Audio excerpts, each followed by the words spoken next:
What's up, guys? Bob the Gamer here, coming at you with another Edison Yu-Gi-Oh! Deck profile. For those of you that don't know, Edison is 2010 format, early 2010, and it's one of the most popular Time Wizard tournaments out there.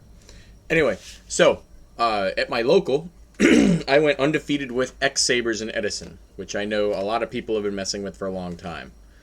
Shout out to Totogon Plays. If you have not subscribed to him, you absolutely should. He is the X-Saber master. A combination of him and E3 Keegan working on a deck list, seeing their different views and things that they have tried really led me to this. So we'll just get into the deck profile. So 3 X-Saber Fultrell. This is your boss monster. You have to have 2 X-Saber monsters on the field to special summon him. And when you do, you can special summon an X-Saber monster from your graveyard. This guy's really, really good. He enables all of the hand-ripping plays. He enables the OTKs. Just, he's a really, really good card.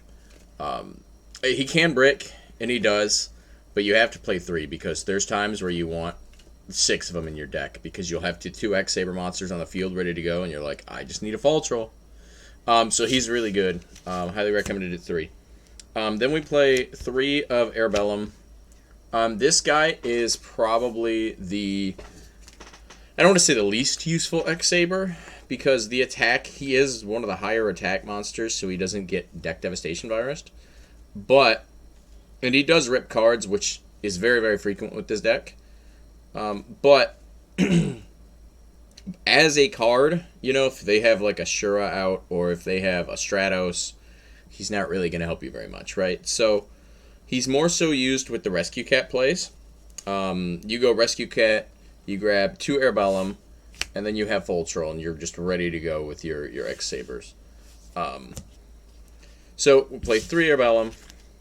We play 3 Emmer's Blade. This guy is kind of like the unsung hero of the deck. He's a recruiter. When he's destroyed by battle and sent to grave, you can special summon a level 4 or lower X-Saber monster from deck. He's 1300. So he can crash into weird things like Dimensional Alchemist. But he's pretty good. You need him to make a lot of your synchro plays. So he can really just kind of wall people out. Next we have the other tuner of the deck. This is Fulhelm Knight. So for those of you that don't know what Fulhelm Knight does, is once ever he can negate any attack from the opponent. And if he destroys a defense position monster by battle, he does not have to send a graveyard, so it works against tokens. Then you can special summon a level 4 or lower X-Saber monster from your graveyard. So he's really good. His stop negate attack it's kind of like a Necrogarden on legs. He's really good, and being able to special summon off of him in plus, you do it all day. It's really, really good card. Absolutely run 3 of him. And then we've kind of got like the one-ofs of the deck. So we have 1 Ragigura. When he's special summoned or normal summoned, you can add back an X-Saber monster from your grave to your hand. He's mostly used with 1-for-1. Because 1-for-1, you discard Fultrell, you summon Ragigura, and then you get Fultrell back to hand with Ragigura's effect. Is really good. Sometimes you use him off of Emmer's Blade or Giant Rat if you need to get something back. But he is absolutely a Garnet. You don't want to draw this card. If you do have 1-for-1 and him in hand, 1-for-1 can summon from hand as well. It just kind of turns it into a neg.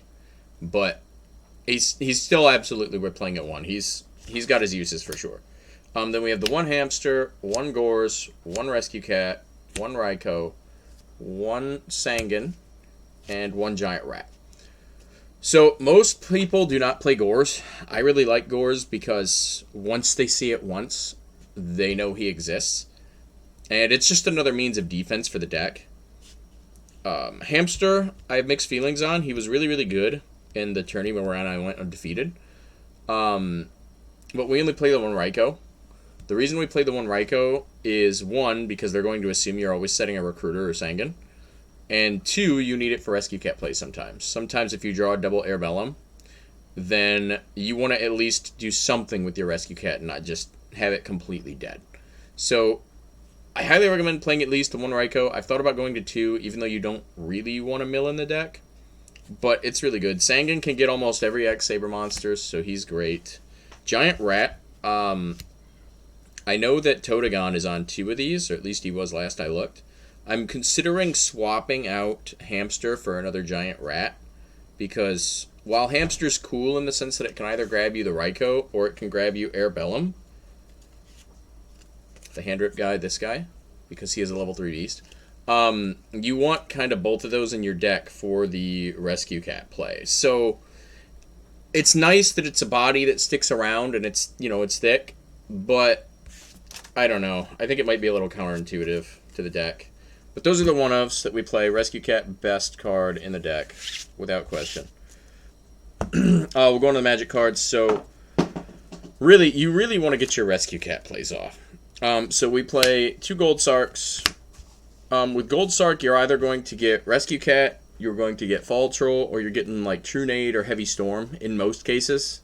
Obviously, every game you have to adapt and it's relative, but those are really what you want. Because if you have Rescue Cat and you have Fall Troll and True Nade, you can then go off and they can't stop you, really. There's no Effect Veiler in Edison format. So, Gold Sark, highly recommend it. It works really well. We play Brain and Mind. I know these are pretty much in every Synchro deck, but these cards are really good in this build. There's a lot of times where you just like mind control like a 4-star monster like a Stratos, and then you summon Airbellum, and you attack, and you rip a card of the hand, and then you Synchro it away. So that comes up a lot, and just being able to convert your little guys into stuff is pretty useful. And Brain Control just steals games. Here's the 1-for-1 that we were talking about. This is kind of like your extender play. You only play the 1 Ragigura. So there are points where it can be dead, but honestly, the card was really good. You, like I said, you go 1-for-1, you discard Fall Troll, then you summon the Ragigura effect, add Fall Troll back to hand. And then if you have another X-Saber in your hand, you just normal summon, and then you can special summon the Fall Troll. So that's really good. That's why it's in there. Absolutely worth running. This card I'm not so sure about. Pot of Avarice. In theory, it could be pretty good. You could put back Hamster. You can put back the Airbellum or Rescue Cat and the Raikou in order to make sure you've got another Rescue Cat play. But I'm just not sure about it. A lot of the times you want like X-Saber monsters in your deck. Or less so in your deck and more in your graveyard. So it can be counterintuitive. It's nice for synchros and stuff. But I don't know. It might come out. It's kind of up for debate. I'm not sure yet. It needs more testing. And then we have kind of some of the defense. So triple Book of Moon. And then level limit Area B. So Book of Moon in this deck is insane. Because it lets you combo off and hit things like Monarchs or, you know, most monsters, Blackwing, Stratos. You can just book it and then do Full Helm Knight and then attack. And then you get the advantage of special summoning an X-Saber from graveyard and you go right into Brio or Goyo or whatever 6-star you want. So that's really good. Level Limit Area B was absolutely MVP in the deck. This card's insane. It'll stall for time, and a lot of your dudes are 3-stars. So, like Full Helm Knight, your Emmer's Blade, your Airbellum, these guys are all 3-stars, and you play 3 of each of them. So, all of these guys can attack, while all of their guys are stuck in an attack mode. And say they drop like a Dark Arm Dragon still gets summoned in defense. So, yeah, then they pop level limit, but if they don't kill you, then next turn you could just, you know, if you've got another Full Helm Knight, you just summon, attack the Dark Arm, and you can plus off of him. So, level limit is absolutely cracked, and you play a synchro to where you can destroy your own level limit if you want to. So, it's really, really good. Most main decks only play heavy MST, and the card just, it goes in. And then we have Spell and Trap removal / negation. So, True Nade, heavy, MST, and Cold Wave. So, Cold Wave, I'm not sure about. It was not bad for me during the tournament. I didn't really have any issues with it. But it can conflict with, like, Gotham's Emergency Call. So, Gotham's Emergency Call, it lets you special summon 2 X-Saber monsters from grave. And if you have to have a face-up X-Saber monster. So if your board's clear and you have a normal summon, well, you have to activate Cold Wave at the start of main phase 1. So then you cannot go normal summon X-Saber monster, chain Gautam Z-Call, and then Cold Wave. So it's kind of awkward sometimes, but I still think it's worth playing. I might replace it with a Trap Stun, but I mean, it's really good. One of the things that Totogon preached on was that you wanted 5 ways to kind of stop spells and traps and allow your plays to go through. These are the ones that I have in the main deck for 4. There's some trap ones in there too, and that's it for the magic cards. For trap cards, we are playing 1 Starlight Road. This was actually really good during the tournament. I got to use it twice against an Icarus attack, and just getting out Stardust against Blackwings, it's really good, especially when you have ways to defend the Stardust. And it's another way to kind of act as protection against Torrential or Mirror Force or Bottomless for your Fall Troll plays. So Starlight Road's really good. I've thought about going to 2. I'm not sure, that's going to take more testing, but it's really good. And then for kind of like the quote-unquote real traps, we play Torrential, Tribute, Mirror Force, Deep Prison, Bottomless. Same thing I kind of described in my other video. I kind of like the 1-in-1. I've thought about just going to double Bottomless because Blackwings can be kind of a tough matchup for this deck. But I like the 1-in-1. They're good against different things. And then for the extenders that we have for trap cards, we've got the 2 Gautam's Emergency Call and then 1 Call to Haunted. This card is really, really good, but you do have to have a monster already in order to use it. And sometimes it has to be 2 creatures, and sometimes you don't have the 2 X-Sabers in graveyard. So it can be a little awkward. I might end up putting it to 3 because it's insane. You know, you have any X-Saber monster on board, right? So say you have Full Helm Knight, which is very common because he can negate an attack. You have a Full Helm Knight, and then they go, okay, MST. And then you chain Gautam's Emergency Call. Well, then you can get another Full Helm Knight, and then like an Ember's Blade. And it's just, you plus off of it super hard. So, and it also resets up your Fall Troll plays, which remember, you need 2 X-Sabers to summon this guy. So, it's really good. I just didn't want to like clog on it and not have the X-Saber monsters in grave required in case they didn't go through my recruiters. So that's it for the main deck. We'll go ahead and move on to the side here. Actually, let's do extra first. So, I never had it come up, but I play 2 Armory Arm. The reason is because we play Ragigura, and sometimes you might need to summon the Ragigura and make 2 Armor Arms with him. I might take one of these out for like a Mistworm, but for now it's okay. I just would really like to fit Mistworm in there. For 5s, we play only 1. We only play the 1 Catastor. You pretty much need a Raikou to make a 5-star out of this. So I personally decided to cut the Android and just run the 1 Catastor. For 6s, we play a decent amount. We play 2 High on Lays. We play Goyo, and we play Gaia Knight. So Gaia Knight, obviously it's not a tremendously good card, but it beats over Monarchs and beats over Stardust. And we have almost all of our guys are level 3. So making 6s is really, really easy. Oh, there's also Brionic. Sorry about that. So making 6s in this deck is really, really easy. And there's sometimes where you don't want to waste your Goyo or your Brionic. So sometimes you just kind of need like a throwaway. You could play the Flameveil guy or Queezus or whatever his name is instead. But I wanted something that would get over the Stardust and the Monarchs.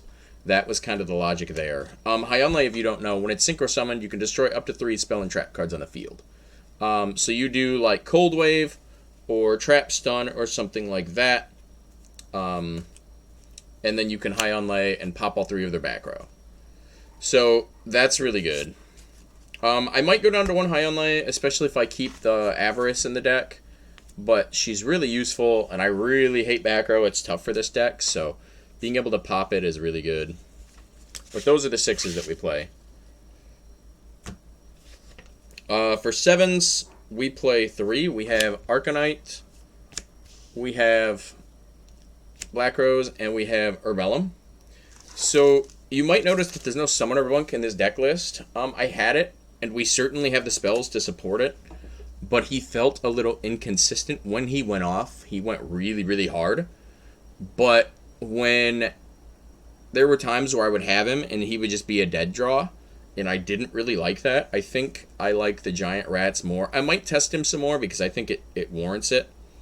But I think that, you know, having Arcanite in the extra deck is still pretty good. You can take Lilas or Kaikus or things like that and still make it.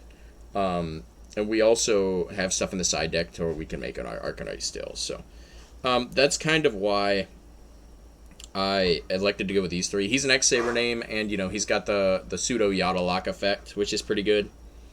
So yeah, that's the 7s. We only play 2 8s. 8s are kind of hard to make for this deck. So we play 1 Stardust. We play 1 Colossal Fighter. Like I said, they're really hard to make for this deck. I don't think I ever made Colossal. And I might have synchroed Stardust a single time. The other times he came out for Starlight Road. So you don't need more than 2 8s. Obviously these cards are great, but if you're not going to make them, they're useless, right? So, and then we play 2 X-Saber Gothams. This guy's really good. He can tribute an X-Saber monster to rip cards from your opponent's hand randomly. So there've been a lot of times where you get the X-Saber Airbellum off, and you just rip cards out of their hand, and they'll have, like, say they have 4 cards and you hit 2 out of their hand already. Then, you know, you can Synchro, because Rescue Cat's monsters die at the end of the turn. You Synchro, you make Gothams, and then you can rip whatever resource that they don't use and try and rip their whole hand, or as much as possible.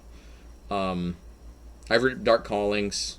I've ripped Icarus Attacks. I've ripped Brain Control. Really good card. He's also 3100, 2600, so he's a really big card either way. And he's just good. I think you just need to play 2. You can also get him back off of Gotham's Emergency Call, I believe. So that's pretty good. Side deck. So side deck, Deck Devastation Virus is a big problem for this deck, especially with Black Wings and Vayu Turbo. I've not done a lot of testing with the Vayu Turbo matchup, but Black Wings can be pretty tough. I've had to do a lot of playtesting against that. But anyway, so for the extra deck, we play quite a few cards to kind of side around Deck Devi. So we play 2 Cybers, we play 2 Thunder Kings, and we play 2 Kaiku Ghost Destroyer.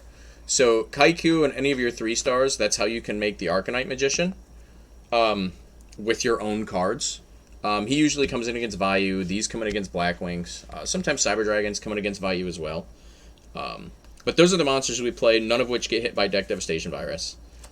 It does kind of suck not having any crows, but, you know, the Kaikus kind of make up for that, so those are the monsters. The magic cards we have My Body is a Shield. This is mostly for fairies, but you can side it against Black Wings as well.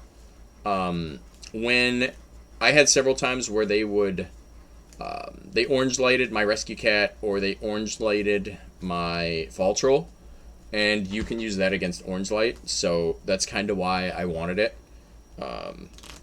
And, you know, it's got other uses as well, but that's like the main reason I wanted it, was to get around the hand traps.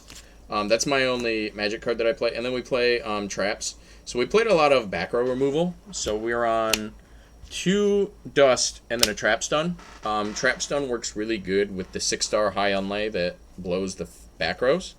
The reason I might swap out the Cold Wave for a Trap Stun, but Book of Moon is pretty popular still, and so Book of Moon will stop your Synchro plays with Trap Stun, but it won't stop it with Cold Wave. So I think Trap Stun has a lower ceiling, but I think it's better most of the time, if that makes sense, right? You don't only do that with the high unlay play or the Candrit plays or whatever.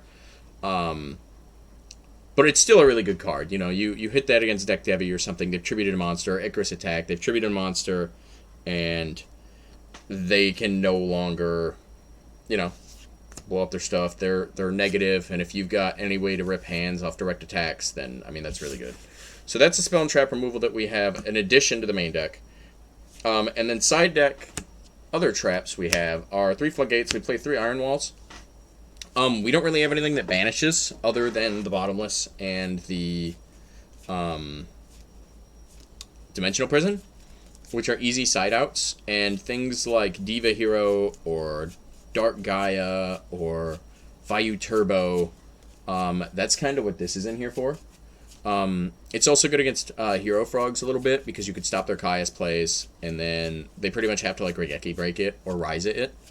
And so that can be pretty useful. Chain it to Miracle Fusion or things like that. So that's why the Iron Walls are in there. I like them. They're pretty decent. And then the last two are Saber Hole. So this card I wasn't sure I wanted to use because, you know, if they book a moon like your 1 X-Saber on the field or something, that could be a little bit rough. But since it's spell speed 3, it is a counter trap. It negates the summon of a monster, so it has to be an inherent special summon, so it doesn't stop Vayus. But, you know, it stops Christias. It can stop, like, more Blackwing stops. It can stop Monarchs. So, I mean, it could just stop, like, a lot of things. I was not unhappy with the card at all. I think, again, all of this requires more testing, but I was pretty happy with it. So that's the main deck. That's I went undefeated at locals with X-Sabers and Edison format.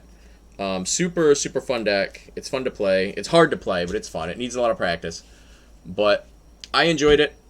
I think it's fun. I think it's worth trying. A few of the cards are a little expensive, so maybe try it on like Dueling Book first. Like High Onlay, I think only has 1 printing, and it's really expensive, even if you don't get the ulti.